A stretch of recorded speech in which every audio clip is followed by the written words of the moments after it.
Folks, we are back again, but this time we would like to start with a question. What is the most prominent and competitive exam in India? You may think and answer, but as per the ritual, in the interest of time, we keep sharing the answers before even you take a chance to guess it. So the answer is here. It is GATE exam, Graduates Aptitude Test in Engineering.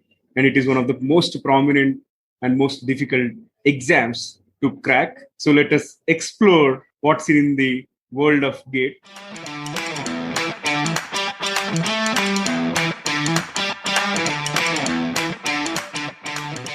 Hello.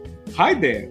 Welcome to the Guiding Voice podcast series. The Guiding Voice for a better future. This podcast is to help professional students, IT employees, and entrepreneurs to shape their careers. Dear listeners, in every episode, we interact with industry experts or leaders or coaches or academicians across the globe to drive some insightful conversations that will help our audience learn great things. Also, we share an interesting trivia or fun fact about the IT world or technology towards the end. Thank you so much for tuning in. This is Naveen and with my co-host Sudhakar. So as mentioned, today's topic is about cracking the GATE exam. But let me reveal you the secret behind launching this episode. This is one of the first episodes which has been curated and created because one of our audiences has requested it. And we would like to acknowledge Mr. Niranjan from Nalgonda, who has requested for this topic. And we are pleased to have Uma Kumari from Chennai, who has readily accepted and agreed to lead this topic. So we are pleased to welcome Uma to our show. Uma Kumari is fascinated in the domain of optics, where she specialized in the areas of fiber optic sensors and photonics. She has a Ph.D. in design and development of fiber optic sensors for ocean observation systems. Incidentally, a project funded by Naval Research Board DRDO and Selective Excellence Initiative program from SRM Institute of Science and Technology. She is an academician, researcher, and is passionate about learning and sharing the knowledge with others. Uma, welcome to our show. Thank you very much for taking time. Thank you, Naveen and Sudhakar, for the nice introduction. Really, you guys are making a fantastic effort in this podcast series. I am very happy to be a part of the Guiding Voice. Thank you, Uma. Pleasure is all ours to host you today. So, can you talk briefly about your passion towards education and the journey towards earning a PhD? Yeah, I would love to answer it. Ever since my childhood, I have a great passion and craze on teaching. Teaching actually begins with learning. As we keep on learning new things and implementing it to find solutions for real world problems, so we keep on experimenting. So that way experimenting goes on, that in turn leads to more learning. So personally, I feel education or learning is a continuous process. Never stop learning because life never stops teaching us. And for the point you have asked, what about my career or how about earning a PhD? Earning a PhD is one of my dreams in my career. So I feel that earning a degree is not an end. It is just getting to know some insights on a particular domain of one's own expertise. So there is a lovely quote that actually says, blessed are those whose passion becomes their profession. So I'm happy that I'm one among them to have my passion, that is teaching, as my own profession. Excellent. I really liked this quote. Life never stops teaching us. Amazing, Uma. So, Uma, what is this GATE exam all about? Other than graduate aptitude test in engineering that Naveen has mentioned. Yeah. Yes, so this is common examination that is held in national level, which is mainly meant for admissions in IITs and iisc Bangalore for pursuing master's degree and PhD.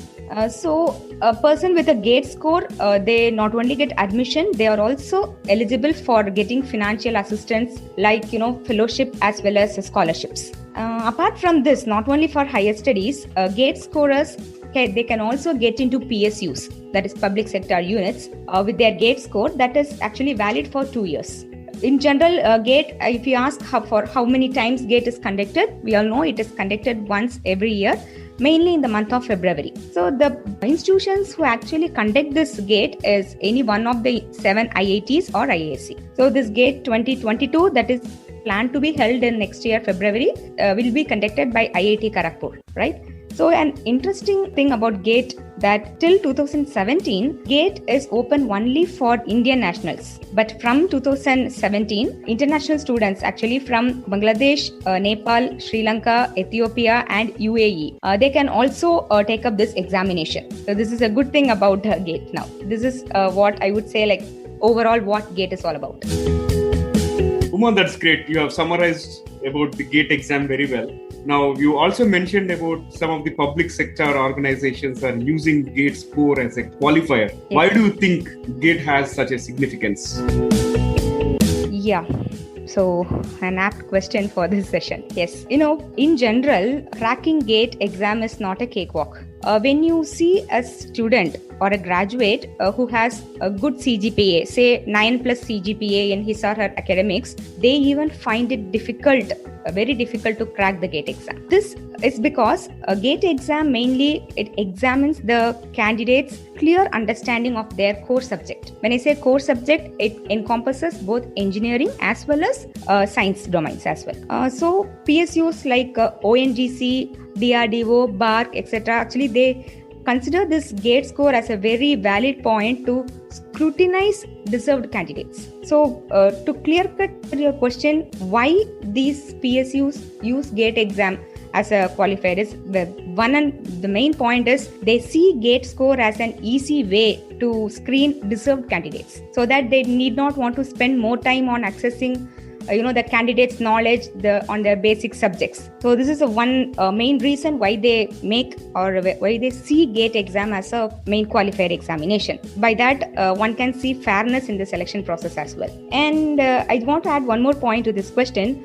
Not only PSUs, for the past 4 to 5 years, even with GATE score, few reputed foreign universities, they take up admission using this GATE score. So on the interest of the audience, I would like to list out those foreign universities who actually consider this GATE score for admissions in master's degree. They are National University of Singapore, Nanyang Technology University of Singapore, Technical University of Munich, Germany. So these universities consider GATE score as their scrutiny process. That's amazing, Uma. You have covered some of the topics which even I haven't heard of. And definitely students are going to leverage this point and prepare more seriously for this one exam, which has multiple advantages. Mm-hmm. So now let us quickly talk about the pattern of GATE exam. Can you throw some light around what will be the pattern, what kind of questions, and what is the duration of the exam, so on and so forth? Yeah, sure. So the pattern of GATE exam, it mainly covers main three areas. It covers engineering mathematics, general aptitude, and the core subject. This GATE exam is meant for 27 engineering as well as science subjects. So when we talk about only core engineering branches like aeronautical, ECE, computer science, and we call it as circuit branches, right? So for all those circuit branches, when we talk about the weightage given for each category, the engineering mathematics, it actually takes 15% weightage, whereas general aptitude takes another 15% of the overall marks. And for the core subject, 70% weightage is given. So when this split up 15, 70 is meant only for engineering background subjects. When you go into science subjects like life sciences, textile, rubber industry, for all those domains, engineering mathematics doesn't come into play. So in that case, general aptitude encompasses 15% and the remaining 85% is meant for the core subjects. Okay. So when you ask about the number of questions, actually we have 65 questions in GATE exam, and out of the 65, general aptitude only 10 questions it actually encompasses, and the remaining 55 it covers both engineering mathematics as well as the core questions, and the duration is 3 hours. And those who aspire for GATE, they should also look into the negative mark that is given for each answers. When I say about negative marking, in GATE you have 2 different types of questions.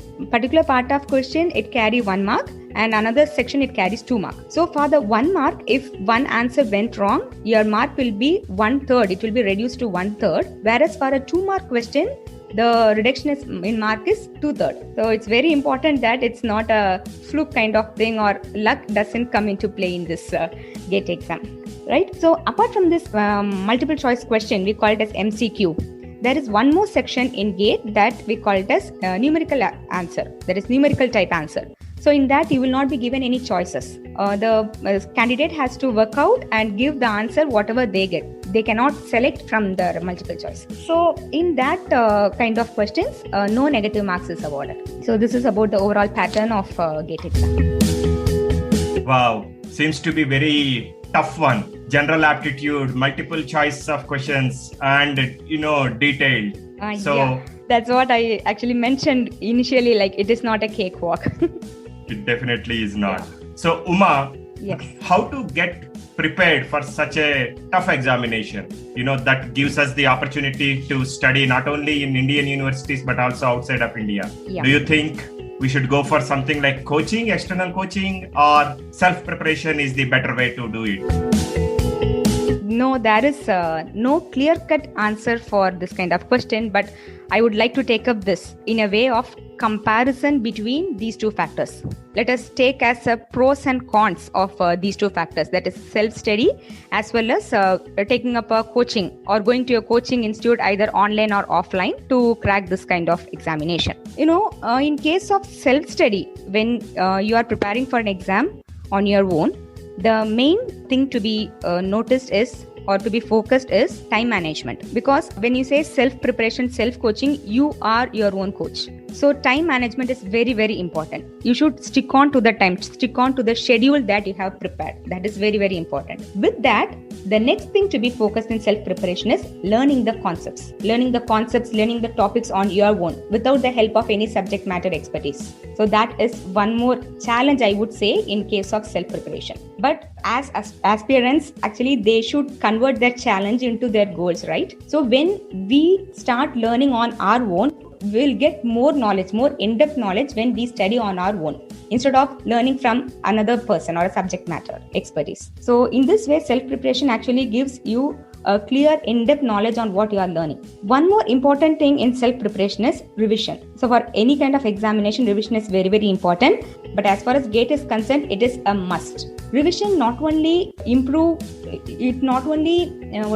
increases your knowledge, or it not only increases your concentration or your memory. When you keep on revising, at each and every time you are revising, you will get to know new concepts, new methodologies. So as I said, time management is not only used while preparing for GATE exam, it is also an important factor when you take up the exam as well. So keeping the knowledge, keeping the basic concepts, everything right in your mind by keeping on revising it again and again till the day of exam, you will get to grasp the time, you will get the spark when you take up the exam.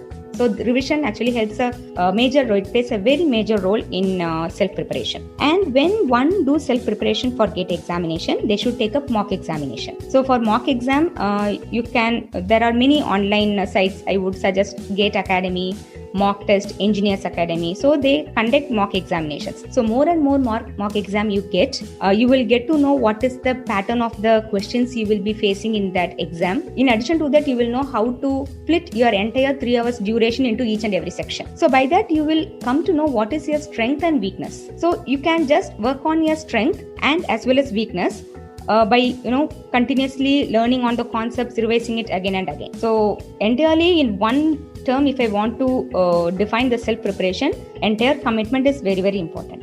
On the other hand, going to your coaching center, the advantage, if you see, you can get a teacher, that is a subject matter expert, to learn the concepts. You can clarify your doubts then and there when you take up a coaching center. And one more point in coaching is that you will get some materials that you can actually keep on learning it. So from my personal point of view, what I would suggest is, if you have only minimal time for preparation, example, say if you have only 3 or 4 months of time to prepare for GATE examination, you can prefer going to a coaching center, either online or offline coaching. But if you have more time, say 1 year of time to prepare for GATE examination, self-study is best option. Excellent, Uma. So for the benefit of our audience, all the links that are referred by Uma will be shared in our notes. Okay. So Uma, it seems like a long-term project. You need to prepare for the content. You need to plan the time on how much time you want to spend on each section. You need to appear for mock tests. You have the option of self-preparation and taking coaching. How about your journey, Uma? How did you go about it? Okay. I have taken GATE exam twice.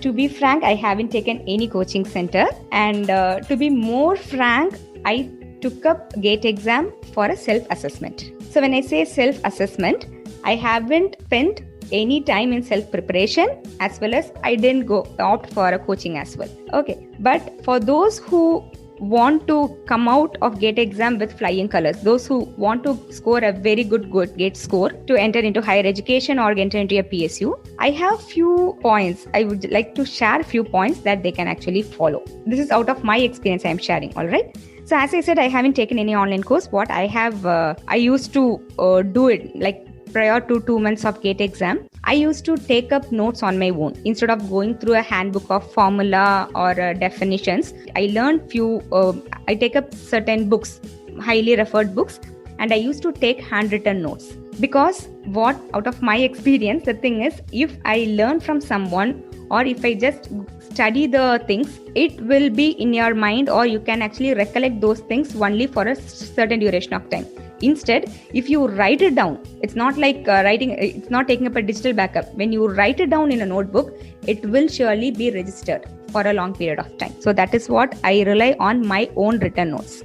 This is not only for GATE exam, but for normal any kind of examinations I actually take up. Okay. So on my own written notes will become my own study materials. So I have seen some advantages, effectivity in this kind of approach. So that's why I'm sharing this with the audience. Next point, GATE preparation is, again repeatedly I am telling this, strict time management is very, very important. And as Sudhakar mentioned, for the mock exam, you can go for links like madeec.in, gateacademy.co.in, ACE Engineering Academy, IES Masters.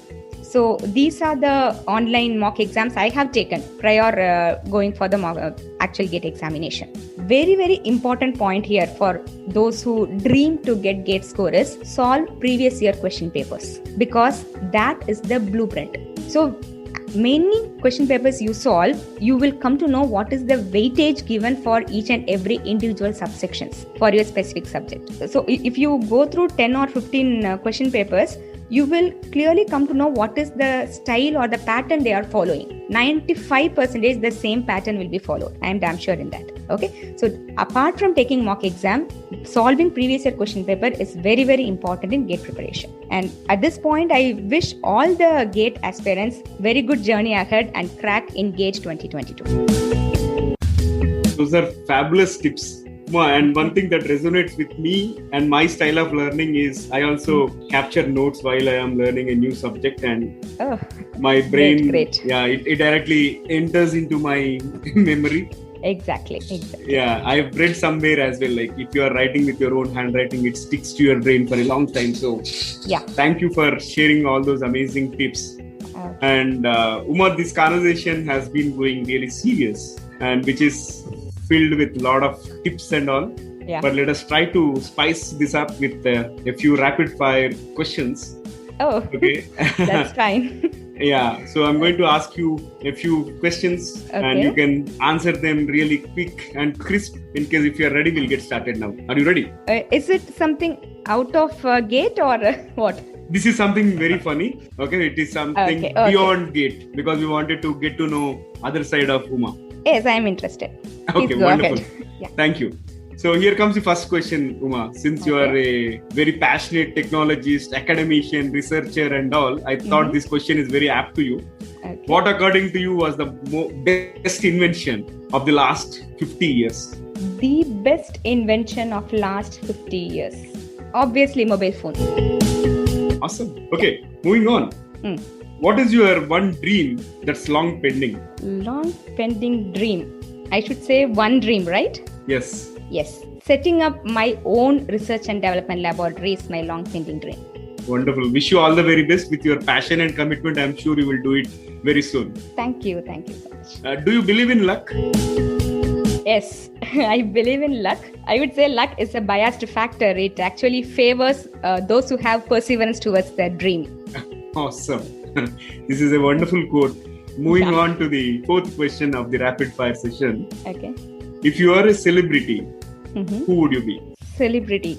Okay. It's Dr. APJ Abdul Kalam. Awesome. I think somehow my sixth sense guessed it before I could ask that question. Because he is my role model of a teacher, a researcher, continuous learning person. Yeah, Absolutely. Exactly he is. And I'm a big fan of him, and I'm very fortunate to meet him in person. During my stint at General Electric, I was one of the few candidates selected by my leadership and all. Oh, I would say you are lucky. Definitely. Yeah. All right. So here comes the last one for the rapid fire, Uma. Okay. Have you ever saved money to buy something you want, and what was it? Saving money for something I want. No. Okay. Yeah, that was quick. And thank you so much for the wonderful answers. And You have refreshed. answers. You have refreshed my mind. Thank you for that. Amazing. Thanks, Uma, and over to you, Sudhakar. Thank you, Naveen. After that amazing rapid fire session, one final question for this session, Uma. Yes. What is your one piece of advice to those who aspire to make big? Instead of the term advice, I would like to share what I feel is the ideal things that are to be followed for someone who actually dream big in their career, right? The first thing is we should never procrastinate anything.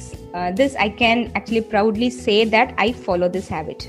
Procrastination should be completely avoided, I would say. That's why I say one of the ideal things, right? So you can actually get it by practicing to manage the time effectively. That is the first and foremost thing. And to get glory, like you have to prioritize the to-do list. Normally, I actually seen people, those who have to-do list, but apart from that, prioritizing is very, very important because we have only 24 hours a day. So prioritize it. So that is very important. And out of my experience, I would say this: one should always be ready and open to take up any challenging task that you feel it will be a breakthrough in your progress. So be open and ready to take up the challenges. And obviously, keep your mind and body healthy because without these two, nothing is possible. These are things that actually come to my mind once you ask this, Sudhakar.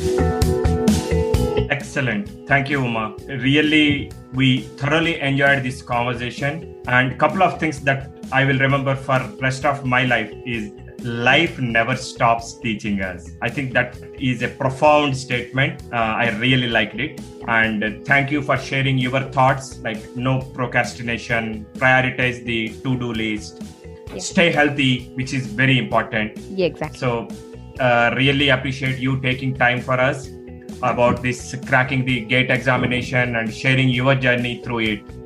We really appreciate it. Yes, and thank you to Sudhakar. It is a mind-blowing conversation for me too. And Naveen, thank you so much for the invite. Thank you, both of you.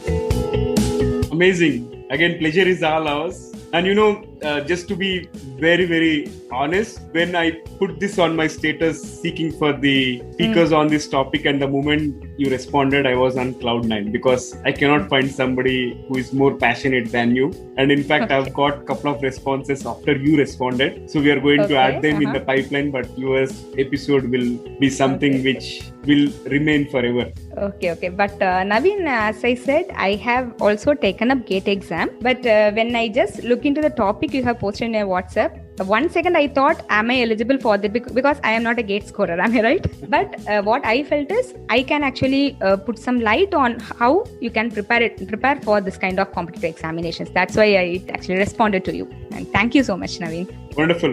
I think you have justified the time, and I'm sure this is going to be one of the best episodes for all the GATE aspirants. So thank you so much once again. Thank you.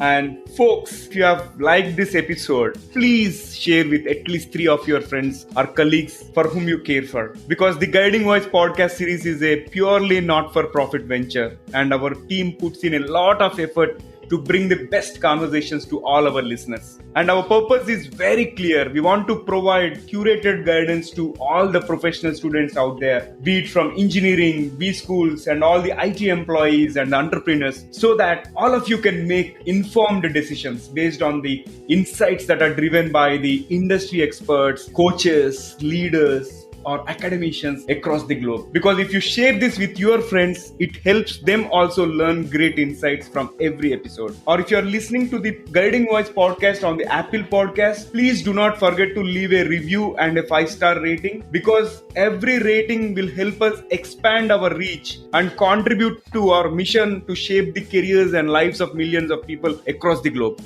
And if you are watching the episode on YouTube, please do not forget to hit the like button and subscribe to our channel. And last but not the least, I want to reiterate, please share with at least 3 of your friends or colleagues. Thank you so much in advance. All right, so it brings us to the trivia segment of today's episode. And today's trivia is about passwords. So folks, here comes the question. What is the most vulnerable or weakest password? You may be thinking, but let me reveal the answer. According to a firm called Keep Security, they have revealed that 123456, string of digits 123456 is the weakest password, which is still used by at least 7 out of 15 people, and making it vulnerable, making it easy to attack for those who are trying to crack passwords using brute force attack. Interesting, isn't it? Thank you for listening. There is more in store, folks. Stay tuned. Take care. Be safe. Until next time, bye-bye. And we are signing off for today. See you all in the next episode.